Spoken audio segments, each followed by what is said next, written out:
much more ingrained into Facebook. Basically, now there's no networks. Even though you do have networks, they're not as important. And more recently, it's just become a worldwide phenomenon. I mean, I did look this up. We're looking at the Wall Street Journal article on Facebook. If our viewers want to go to wsj.com/tech, it's right there. They have over 500 million active users. That's people who log in like at least once a week, which is pretty crazy. I mean, that's a lot of people for one website to have. So it's just basically it's become extremely popular. It's not just for college kids who want to share their drunk photos anymore.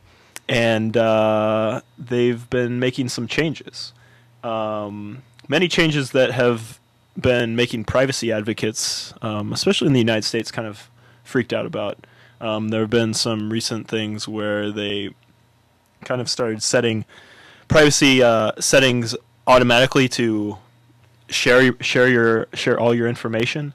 And now they've done a recent thing with what's it called? Facebook Connect, not Facebook Connect. Facebook something or other. Facebook Connect is out there, and the fact that like some of these websites are using Facebook Connect as you don't have to sign up for their website. You can use your username and everything for Facebook and connect with that. That's the whole name of Facebook Connect. They're going beyond that now with more or less adding like buttons to all web pages across the web. Kind of an opt-in sort of thing. Yeah, they're adding that, which is not as scary. The most scary thing, because the like buttons actually don't give your information to those websites. For example, sure about that? Yeah, I'm positive. Okay. So if you have a like button on Yahoo.com or something, and you actually like that, it's not sending your personal information to Yahoo. The nasty thing is what's called instant personalization. You can get to this by going to account privacy settings, and applications and websites. This we should have a camera up to like show them. Yeah, if we can do that. This is kind of scary because Facebook just decided on our behalf that 3 websites specifically, I believe it was Pandora, Microsoft Office Live, and Gizmodo. Is it Gizmodo? I don't remember what the third one was. Sounds like something Gizmodo would do. But we have an Engadget fan here, I see.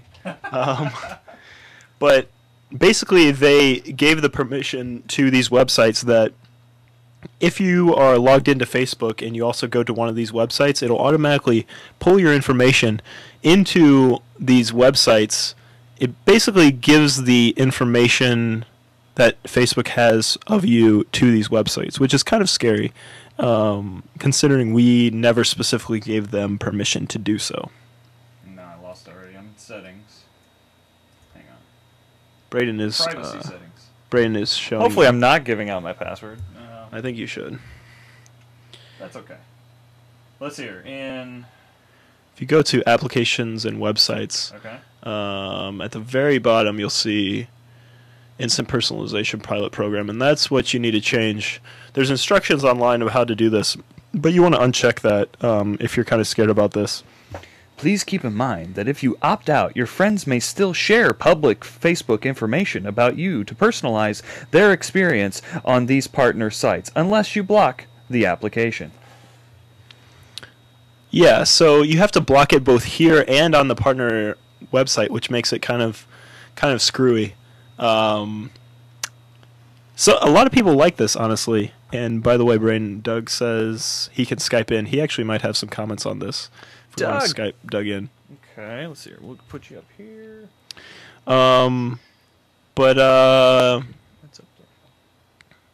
Yeah, so Facebook is basically trying to become more like Twitter, more like a publicly facing website when they were started back in, Andrew said 2005, 2006-ish time frame, like privacy was the standard, right?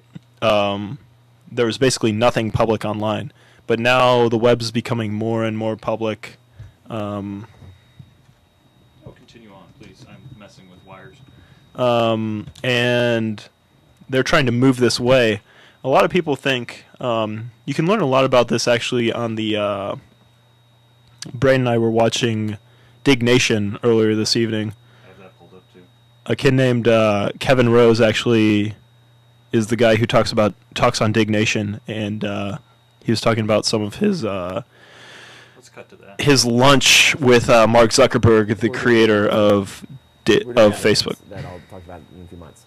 But essentially, what they're doing, though, is they're really taking on Google. Because if you think about Google, the way that it developed PageRank was to go out and look at links that were linked up and things that people enjoyed. You linked something because you liked it. Right. You linked something because you thought it was useful, you thought it was valuable, right? These are humans that are liking certain individual pages in real time. These are those So likes like an article can have, I saw an article the other day that had like 4,000 Facebook likes on it.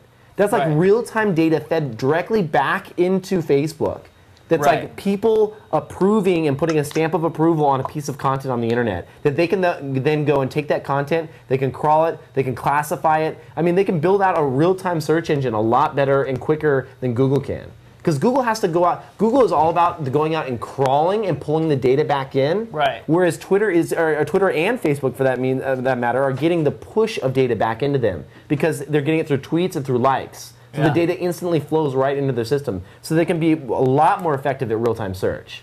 It's Does that make interesting. sense? Yeah. I think I would be hard pressed if somebody. I mean, it was hard enough for me to switch from Google to Bing, let alone somebody from, You will if from the Google data's better, to though. /facebooksearch.org. Yeah, but here's the difference, though, dude. You know what I mean? It will be able to answer different questions for you. A search engine in the future isn't about like, hey, find me the Wikipedia article for this. It's about like, I need a dentist in San Francisco. And you type that in, you hit search, and all of a sudden, the dentists that come back, 3 or 4 or 5 or 10 of them are recommended by different friends, right? And you see that data because your friend has liked a particular dentist. Yeah. You're like, oh shit, That's interesting. 7 of my friends like that dentist, and you can see comments underneath there. That'll be like the future of search, is like real-time friend and peer recommendations. So you'll be able to say, like, oh, Walt Mossberg likes this. That means something to me because I trust their authority.